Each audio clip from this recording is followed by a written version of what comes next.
Once upon a time, I worked at Curtis Brown. I read crap novels and I turned them down.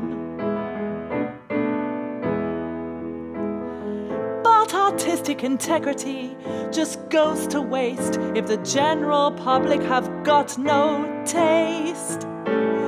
When I saw the sort of books they bought, I thought that I could easily write that kind of stuff, of which they just can't get enough. And so I went to HarperCollins and I said, "Hey, Mr. HarperCollins, I got a book for you.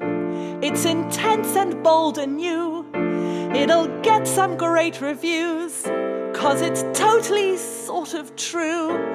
You see, I've had a life so shit, it makes a child called It look like Winnie the Pooh.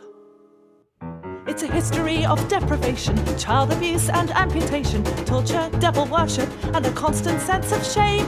Getting raped by mum's new fella, spending years locked in the cellar, leaving school age 7 and then going on the game. Pregnant by the age of 10, hooked on smack and raped again, sent to prison, beaten up by screws and left for dead. And just to make it sexier, I've also got dyslexia, and that is why the book ends with those haunting words, the Ned. Overnight my book went stellar, was the #1 bestseller. Found myself at parties, chatted up by Melvin Bragg. Made the cover of Vanity Fair, made more money than Tony Blair. Knew I made it big when Germaine Greer called me a slag. Became a Twitter trending topic. Spielberg optioned my biopic, starring Colin Firth, Megan Fox and Liam Neeson. Asked to host the Brit Awards, asked to join the House of Lords, asked by Julie Burchill to join her in a threesome. Oh, the worse the book, the better it sells, and terrible books do terribly well. Everybody's got a book inside them, which doesn't mean they should bother to write them. But soon my luck began to break.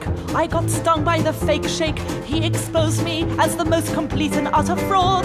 My book got called a pack of lies. No chance of the Booker Prize, just a nomination for the Bad Sex Award. Tom Paulin called me Poison Pen. Germaine called me a slag again. Will Self said, "You're a coprophagic sesquipedalian clown." On Newsnight I had a public dust-up with Mariella Frustrop. Salman Rushdie said, "Just keep your head down."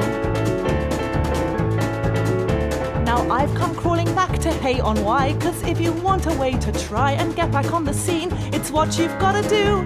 Perhaps I'll get some better karma if I flirt with Simon Sharma. Failing that, I'll try my luck with Sandy or with Sue. I'll laugh at all of Rowan's gags, I'll light up Philip Pullman's bags, I'll tap my Louboutins to Lady Smith Black Mambazo. I'll howl when I hear Howard's views on how he hates self-hating Jews. I'll even scream and go all girly when I see Rob Lowe. Ah! 'Cause I've come here to make amends and make some influential friends and make a presentation in the Barclays Wealth Pavilion. 'Cause I deserve a second chance to get a second large advance, to write my second book and therefore make my second million. Oh, the worse the book, the better it sells, and I can write terribly, terribly well. I know I got another book inside me. I just don't know if it's fiction or faction or chick lit or action or horror or cookery, erotica or poetry or self-help or mystery or sci-fi or history or an epic novel about the loss of the human condition in 3 volumes and 8,000 pages. But I'll only sell it on a Kindle, 'cause a Kindle is lighter.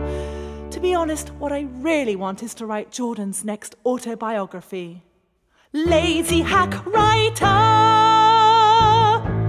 Oh, the worse the book, the better it sells, and terrible books do terribly well.